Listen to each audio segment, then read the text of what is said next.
रामचरितमानस के दोहों को लेकर लगातार विरोध करने वाले सपा नेता स्वामी प्रसाद मौर्य और अयोध्या के संत राजू दास के बीच हाथापाई हो गई है।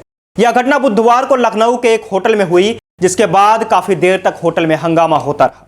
दोनों के समर्थकों के बीच भी मारपीट हुई है। मौके पर मौजूद पुलिसकर्मियों ने किसी तरह से यह मामला शांत करवाया। मौर्य ने लखनऊ पुलिस कमिश्नर को पत्र लिखकर आरोप लगाया है कि तपस्वी छावनी मंदिर के महंत परमहंस दास और हनुमानगढ़ी के महंत राजू दास और उनके समर्थकों ने तलवार और फरसा लेकर लखनऊ में उन पर हमला करने की कोशिश की। दरअसल गोमती नगर के एक होटल में एबीपी न्यूज चैनल की तरफ से कार्यक्रम का आयोजन किया गया था। स्वामी प्रसाद का सेशन दोपहर 12 बजे से था, जबकि राजू दास का 2 बजे से। राजू दास व अन्य संतों के साथ पहले ही वहां पहुंच गए थे। पुलिस के मुताबिक इंटरव्यू खत्म होने के बाद स्वामी प्रसाद मौर्य वहां से जाने लगे, तभी राजू दास व अन्य संत उनके पीछे लग गए और दोनों तरफ से नारेबाजी शुरू हो गई। इसी दौरान राजू दास व स्वामी प्रसाद मौर्य के बीच हाथापाई हो गई। एएसडीपी पूर्वी सांसद अली अब्बास ने बताया कि वीडियो फुटेज में दोनों पक्षों से नारेबाजी दिखाई दे रही है। 1-2 लोगों के बीच हाथापाई भी दिखाई दे रही है। जांच जारी है, तहरीर मिलेगी तो एफआईआर दर्ज कर कार्रवाई की जाएगी। इसके अलावा आपको बता दें कि स्वामी प्रसाद मौर्य रामचरितमानस की कुछ चौपाइयों को दलित और महिला विरोधी बताते रहे हैं। इस वजह से वे लगातार हिंदू धर्म पर मानने वाले और आस्था रखने वालों की आंखों में खटक रहे थे। आगे आप खुद ही देख लीजिए कि लखनऊ के उस होटल में किस तरह का कांड हुआ।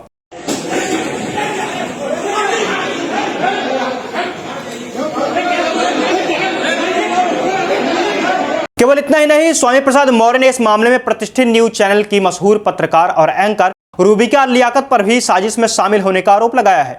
स्वामी प्रसाद मौर्य ने कहा कि वह कार्यक्रम में जा रहे थे, तभी राजू दास के समर्थकों ने हाथापाई शुरू कर दी। उनका आरोप है कि एबीपी न्यूज के एंकर रूबिका लियाकत द्वारा शिखर सम्मेलन में मुझसे पहले प्रश्न के रूप में यह पूछा जाना कि स्वामी प्रसाद मौर्य साहब, आपका ताज तक का सफर ठीक रहा ना?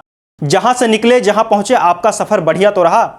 एवं कार्यक्रम में पहुंचने से पहले रूबिका लियाकत का महंत राजू दास हनुमानगढ़ी अयोध्या के साथ ट्विटर पर ट्वीट करके शेयर करते हुए लिखना कि स्वामी प्रसाद मौर्य को सनातनी का खौफ शिखर सम्मेलन में आने से पहले ही मना करने लगा।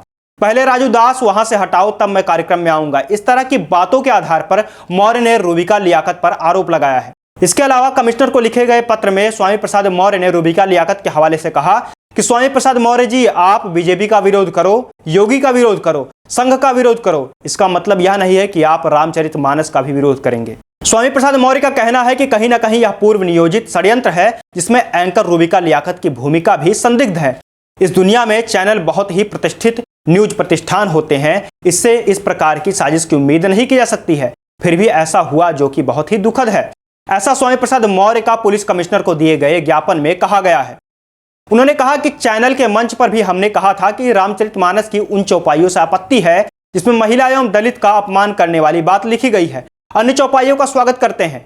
धर्म का मकसद मानव कल्याण और मानव सम्मान है। हमारे देश में महिलाओं की पूजा होती है, ऐसे में महिला, दलितों एवं पिछड़ों को नीच कहना सड़ी गली मानसिकता का परिचायक है। मानव अपमान करना धर्म का हिस्सा नहीं है।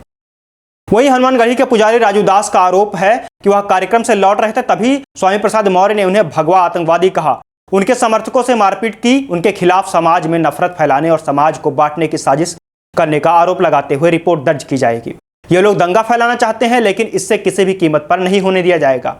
धार्मिक पुस्तकों पर हमला करके समाज के बीच बंटवारा और अपनी राजनीति चमकाना चाहते हैं, इसे नहीं होने दिया जाएगा। इसके अलावा जगतगुरु परमहंसाचार्य ने कहा कि हम सभी संत ताज होटल में एक कार्यक्रम में भाग लेने के लिए जा रहे थे। इसी बीच स्वामी प्रसाद मौर्य ने भी अपने समर्थकों के साथ आ गए, संतों पर अभद्र टिप्पणी की और हमलावर उठे।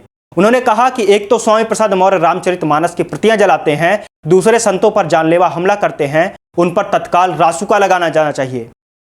पिछले कई दिनों से स्वामी प्रसाद मौर्य मीडिया की सुर्खियों का हिस्सा बने हुए हैं, लेकिन बड़े हमले के कारण यह मामला काफी बढ़ गया है। ऐसे में देखने वाली बात यह रहेगी कि इस मामले में आगे का परिणाम आएगा और इसका क्या परिणाम सामने निकल कर आता है, यह देखना काफी महत्वपूर्ण रहेगा। तब तक आप बने रहिए हमारे साथ और देखते रहिए नव आयुध।